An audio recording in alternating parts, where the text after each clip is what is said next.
son de los ayuntamientos por donde pasa y no son de la comunidad autónoma. Lo cual quiere decir que no se pueden utilizar para otra cosa y no se pueden embargar ni enajenar. El resultado es, si conocéis un poco Madrid, la famosa Cañada. Exacta, pues el follón ha venido precisamente por eso. Porque esa Cañada, ser dominio público, los primeros que entraron sí sabían que era dominio público y no entraron con las ideas que entraron luego.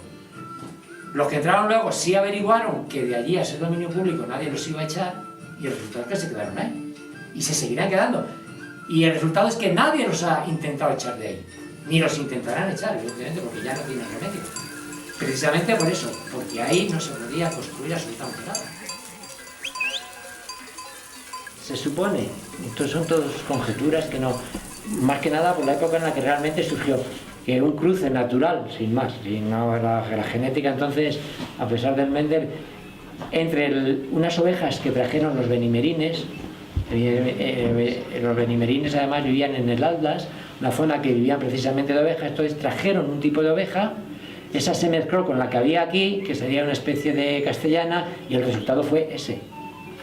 O sea, quiere decir que no ha existido siempre. Así como la transhumancia siempre ha existido, evidentemente, con otras ovejas y con otras historias, esa se supone que es a partir de ahí, pero quiere decir, creció enormemente en menos de un siglo.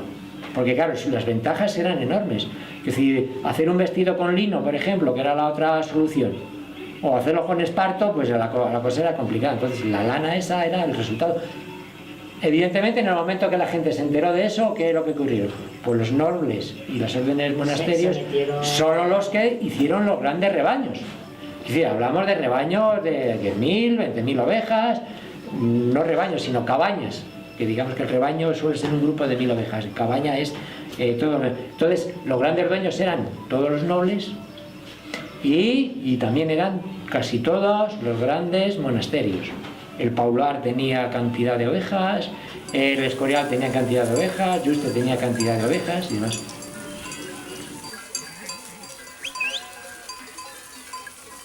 La agricultura era una agricultura de subsistencia, la lana no.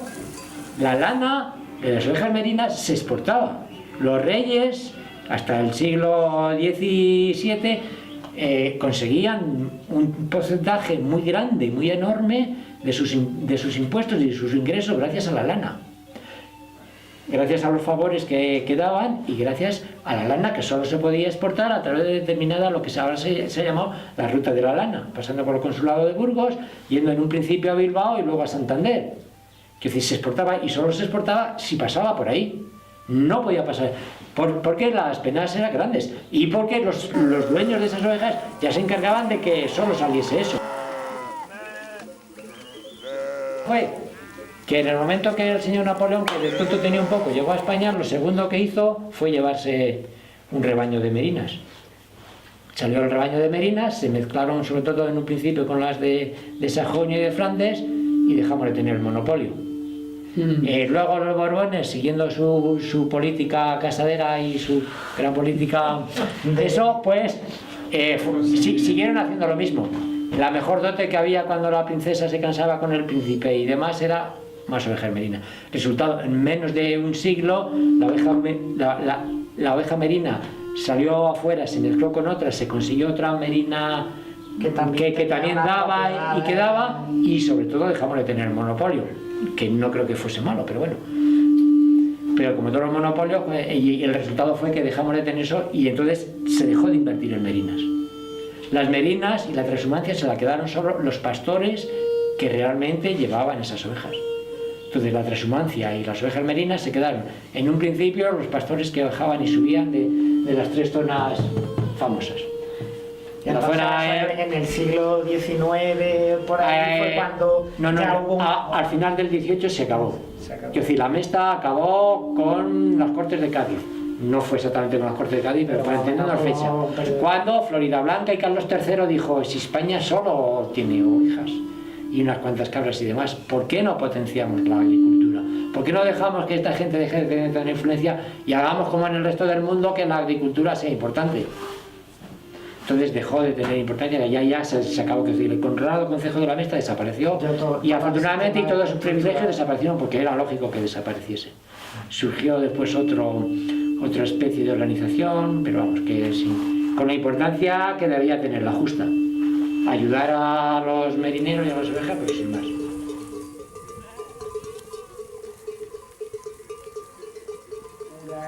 Ahí existe todavía entonces. Sí, a ver, ¿dónde? Cuando he hablado aquí, yo decir, los puertos que se llaman, las zonas de veraneo, han sido generalmente, como se ven aquí donde parten las cañadas, toda la zona norte de los picos de Europa para abajo, o sea, todo lo que linda, digamos, todo León. Todo León. Toda esta zona de la Sierra de la Demanda. La Sierra de la Demanda incluye parte de Soria, parte de Logroño y parte de Burgos. Esto, toda esa zona, donde está Urbión, alrededor de Urbión. Porque allí es una zona que se llama la Demanda, que nosotros decimos, y ellos dicen que es otra provincia distinta, aunque está en las tres provincias, que no tiene nada que ver. Es decir, es una zona de alta sierra como esta, más sierra todavía, porque es más amplia, más grande, porque incluso hay más bosques, porque al ser más grande las ovejas no se han comido tanto como aquí. Y entonces de ahí surgían siempre, de hecho de aquí surgen 3 cañadas, igual que de aquí surgen otros 4. Y actualmente en la zona de Albarracín, seguramente por decir un pueblo que realmente se sepa. ¿Conocéis Albarracín? De eso, de oídas. De oídas, pero es un pueblo muy muy bonito. Bueno, pues alrededor de Albarracín, alrededor de Albarracín, ahí está Tragacete, está Guadalaviar, está Griegos. Hay una zona que el nacimiento del río Tajo, el nacimiento del río Cuervo, pues ahí, sobre todo en el pueblo de Guadalaviar, Tragacete y Griegos, siguen trashumando. Lo hacen sobre todo con vacas, pero también con ovejas. Y esos bajan, algunos al Valle de Alcudia, que les pilla muy cerquita, apenas son 400 kilómetros, o bien a otra zona que es a Jaén. Es decir, justo pasado de Peñaperros está Vilches, La Carolina y unos cuantos pueblos. Pues bien, esa zona también siguen bajando allí. Y la mayor transhumancia se hace aquí, con ovejas. Ellos tienen algunas ovejas y algunos todavía, en plan testimonial, lo hacen a pie. No es un recorrido muy largo y actualmente es fácil, actualmente es muy fácil hacer la cañada. Si hablamos de los pastores de antes, el problema de la cañada en sí era complicado, digamos, por la vestimenta, por el frío que había que pasar o el calor que había que pasar. Sobre todo era el problema del frío cuando se bajaba en invierno, en septiembre. Pero hoy ese problema está solucionado. Te pones cualquier vestidito y no hay ningún problema, ni pasa frío ni pasa calor. Si los transhumancias se bajaban y subían porque en invierno aquí hacía frío y había que bajarse abajo porque allí había eso y el calor, y ellos cuando hacía calor de allí se subían aquí porque allí estaba la dehesa muerta, ¿qué es lo que ocurre? Algo falla porque ahora siguen estando en la dehesa y demás. Entonces la solución es echarle mucho pasto. Y la solución es que la dehesa quizás haya perdido parte de su fortaleza. Yo el otro día, hablando con estos transhumantes de allí, ellos tienen 3 pequeñas fincas, tienen 3.000 ovejas y tienen 3 fincas distintas, cercanas unas a otras, pero distintas. Y yo le preguntaba, ¿se nota realmente las fincas que tú no utilizas en verano? Porque esas fincas ya no se utilizan cuando ellos se van, de las otras fincas de las ovejas que se quedan aquí y que no suben y que no bajan. Dice, sí, se nota mucho. Evidentemente. Y se nota incluso, dice, en los corderos. Porque claro, el cordero de esa oveja que se ha criado ya no está criada realmente en el campo. Ya está criado con un suplemento bastante importante de piensos. Puede ser que esos piensos sean buenos y demás, pero bueno, ya sabes que lo bueno cuesta y evidentemente... Entonces, él sí dice que las de esas se está notando que ya no son lo que eran, es decir, que entre su dehesa, entre su finca, que no bajan ni suben, que cuando ellos se van, ahora lo alargan mucho, cuando se van a mediados de junio, dice, entre esta finca mía y la otra de mi vecina, con la que llevo muy bien, pero que no sube, es que se nota. Es decir, yo, salvo que sea un año muy malo, no tengo que echar pienso a los animales. La dehesa está muy bonita, y de hecho ahora está muy bonita, tiene más hierba. Se nota incluso que alimenta más que la otra dehesa, que la oveja, aunque no coma, la pisotea, se seca y no le deja. Y aquí ocurre lo mismo. Aquí ocurre exactamente igual. al campo su tiempo y demás. También es grave todo lo contrario. Aquí, por ejemplo, ahora hay pocas ovejas. Entonces, hablando con los pastores de aquí, los viejos decían, pero si es que ahora el campo se está perdiendo. Y en efecto, se está perdiendo porque cuando deben entrar a comer, donde deben comer, lo que hemos dicho antes, de que hay que ir con ellas, no se va. Porque no es rentable y porque yo me tengo que estar cuidando a los corderos y no puedo estar con las ovejas que no están para allá. Entonces hay zonas del pueblo donde el matorral bajo, la especie de aulaga y demás, se ha apoderado. Y la otra solución que antes tenían era cuando se apodera a las ovejas, ¿cuál era la solución? Quemarlo. No pasaba nada porque la gente sabe que si lo quemas, lo que debes de quemar y lo que sabes que debes quemar, no pasa nada.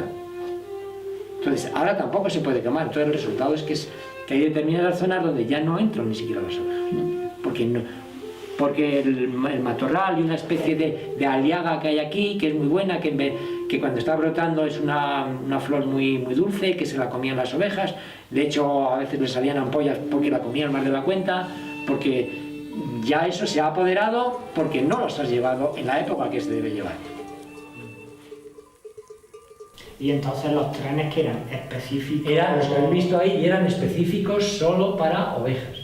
Estaban las ovejas, igual que un camión actual que se ha visto algún camión transportando ovejas o vacas, igual con sus pisos que se llaman ellos, y luego había otros dos vagones, uno para las personas y otro para las yeguas, porque siempre bajaban yeguas. Y digamos que funcionaban Exprofeso, eran exclusivamente hechos para los transportes de las transhumantes. Que no es que hubiese, digamos, todos los viernes. No. Durante un mes antes o cosas así antes se pedía lo que ellos se llamaban el especial. Se reunían varios ganaderos para que fuese más rentable y porque si no Renfe no te lo otorgaba y eran los últimos, salían casi siempre por la noche para aprovechar la noche y que las ovejas sufriesen lo menos posible y solían tardar un día, dos, dependía mucho. Siempre eran los últimos. Es decir, yo recordar llegar a una estación en mitad y ¿por qué nos paramos aquí? Porque tú has llegado, eres el último, eres quizás el que menos paga y los otros trenes de mercancía, los otros trenes normales, pasar ellos, quedarse allí 1 hora y 2 y 3. Entre las ovejas y el dueño. El que hemos dicho antes, el conde y demás. Entonces el mayoral era el que hacía de comunicación, el que estaba, el que regía, el gerente. Luego estaba el rabadán, que era el jefe de los pastores y el que más sabía. ¿El rabadán? El rabadán. Sí, el rabadán. Por las canciones de los villancicos y demás, y los pastores y demás, qué función más tonta les da. Y entonces el rabadán era el jefe de los pastores, en teoría el que más sabía. El que tenía que hacer sobre todo buscar las fincas cada año, tenía que bajar a hacer el contrato de las fincas. Los transhumantes, y te estoy hablando incluso de los grandes terratenientes y demás, no solían tener fincas propias. O sea, siempre, de toda la vida, no solían tener fincas propias. Las fincas eran propias, eran de otros. Pero el honrado Concejo de la Mesta consiguió lo que se llamaba para ellos el derecho de posesión. Tú bajabas allí, alquilabas una finca, el dueño de la finca no tenía poder para echarte. Tú podías bajar todos los años a esa finca y el otro te exigía el dinero que le tenías que pagar, pero tú tenías el derecho de bajar allí. Evidentemente eso con la Mesta desapareció, afortunadamente, porque eso era... Bueno, entonces, los rabadanes eran los jefes de esos rebaños que eran los encargados de buscar las fincas cada año. Eran los que tenían que tratar de buscar las fincas cada año.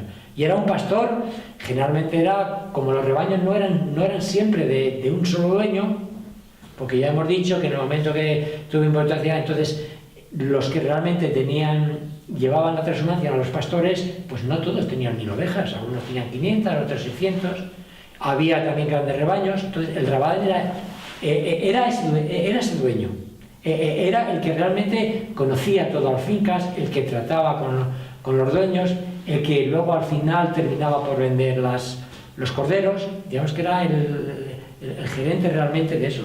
Luego había otro que se llamaba el ayudador, que era el segundo, que generalmente era el que ayudaba al rabadán a hacer lo más difícil del pastoreo, que era ahijar los corderos.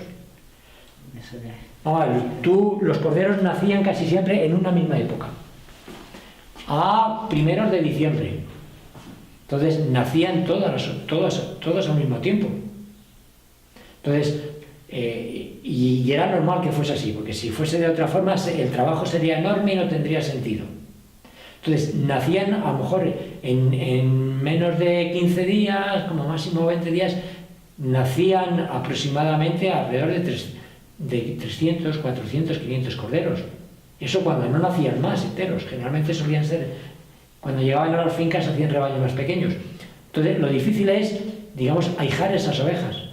Es decir, cuando nacen, las ovejas sí reconocen al cordero, sobre todo por el sabor y por el barrido, pero había que estar allí todos los días, había que estar con ese porque esto lo había dejado, porque a lo mejor había un grupo de 20 ovejas o de 30 ovejas recién paridas ese día, ese momento. Entonces, ¿cuál era lo más difícil? Conseguir que cada oveja se quedase realmente con su cordero, que no se fuese cada una por un lado. O sea, ese primer día de vida, a hacer que no se desperdigasen los corderos, que estuviesen cada una con la suya. Y eso, el ayudador es el que les solía ayudar. Luego estaba el zagal, que como siempre era el peón de Arbenil, que hacía de todo. Lo que le mandaba. Todo lo que le mandaba. Sobre todo tenía dos funciones. Una, ayudar a hacer las migas y demás, cuidar el rebaño de los carneros que se separaban del resto de los rebaños para que las ovejas solo pariesen una vez al año. Si estaban juntas y parían no, solo una vez. Y otra cosa muy importante del zagal era traer el agua y el fuego al chozo. Para abajo era piedra y de ahí para arriba era como esto. Tú te imaginas esto elevado y 1 metro de piedra. Entonces el zagal era el encargado de llevar el agua, que podía estar aquí o más allá, el agua y la leña, y ayudar a hacer la comida. Porque la comida a veces también la hacía el rebaño. Y luego había otro que era el yegüero, que era el que se encargaba de las yeguas, porque evidentemente necesitaban bajar aproximadamente todo este número de yeguas. ¿Para qué? Pues para transportar el hato. Para transportar, cuando se bajaban andando, todo camino utilizado era ese, las yeguas. Y además eran casi siempre yeguas, porque de esa forma se podía hacer un potrillo y era un dinero extra. Entonces había uno que se encargaba a veces solo de eso.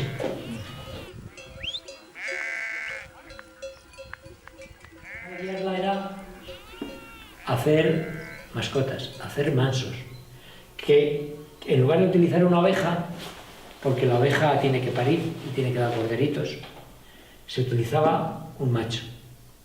Entonces, a un macho se castraba cuando tenía 1 año, sí, aproximadamente 1 año, para que creciese bien, 1 año o año y medio. Se les castraba y se les amaestraba como si fuesen mascotas.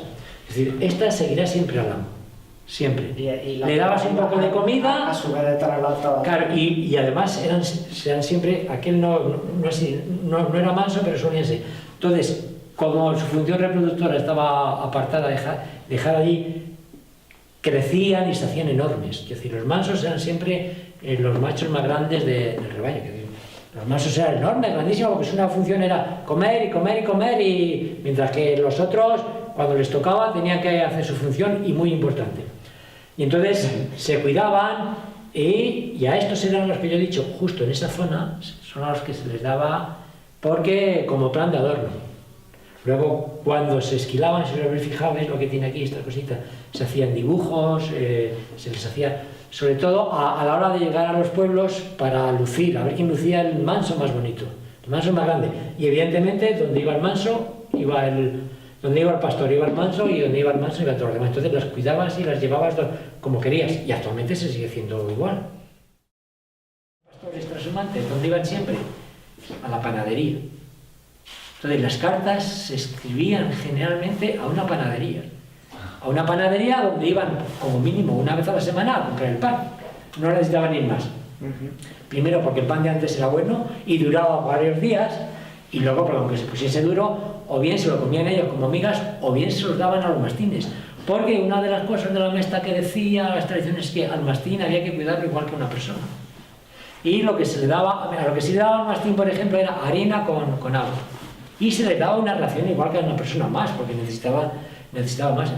Entonces la panadería era el sitio donde generalmente se escribían y se recibían las cartas. salvo que estuviese cerca de un pueblo y fuesen, pero no era infrecuente que la zona de la dirección fuese panadería tal.